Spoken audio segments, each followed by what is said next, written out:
December 2002. Howie is such a nice person. Carol writes Howie. Dear Howie, thank you for another lovely evening. I just can't think of anything that I enjoy more than walking and talking with you, followed by an evening of intimacy. The foot rub was such a nice gesture. You're such a nice person. I really appreciate the thought and the feedback you put into helping me with the sanctuary. I will try to incorporate it into our approach on every level. I welcome your advice in every way, but do not wish to burden you.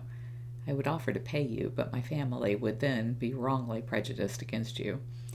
Perhaps tonight I will dream about you instead of your cats. Carol. That was kind of short. Let's go to December 7th. Oh, this looks like fun. I promise not to say anything weird.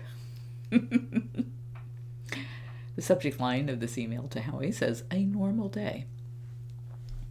Got the clothing advisory. Thanks. I hope it's warmer where you are. I put a heating pad in the box for the cat and she won't come out. My daughter and her boyfriend Daniel are always saying that I should be the subject of a real TV show because I am always doing something weird. In hanging a carrier from the ceiling for Maya, I was up on a ladder and couldn't get the door off.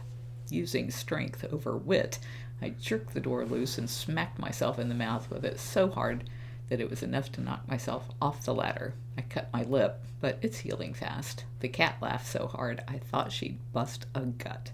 Never a dull moment.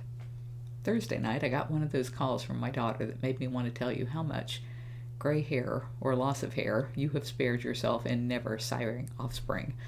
I could never fathom the horror that is felt by a parent if not for her in her equally stressful life. I see that from the caller ID it's her, which always stops my heart mid-beat in anticipation of some disaster. Her shaking voice just screams, Mom! It is like her dying cry for help. Then, sobbing wildly, she is trying to tell me something, but she is crying so hard I can't understand a word. I am out the door and in the truck without even knowing where I am going or why. I finally catch enough words to know that one of the cats she raised, Pharaoh, the white serval, didn't show up for dinner, and she can't find him in the cage. We have been offered $75,000 for him because he is one of only 3 in the world, and all 3 live with us.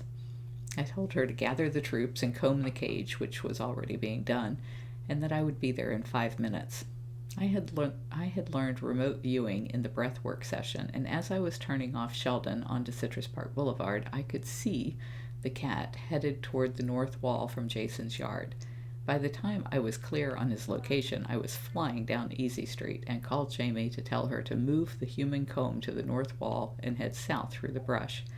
She answered the phone and said that they had surrounded him in exactly the location I had seen him in.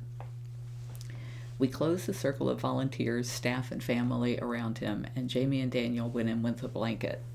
We stood in the freezing, pouring rain until the cat decided it would be better to be under the blanket than free and wet.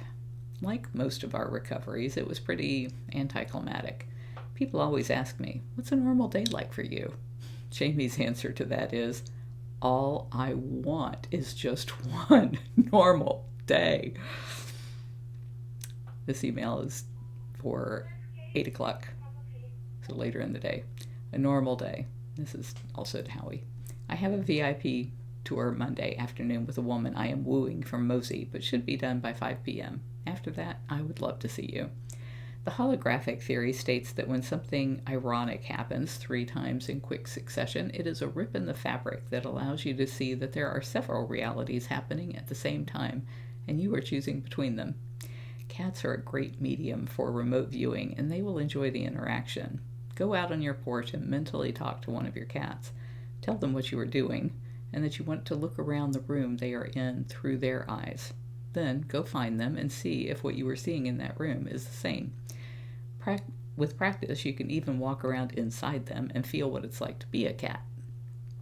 This has helped me to diagnose mine who were sick. I am new to this in just the past year. If it is all just a matter of coincidence, a word I don't believe in, then it is at least a creative exercise that leaves you feeling a little more connected. I promise I won't talk weird in front of people I don't know, unless they broach the subject and I can tell that they understand.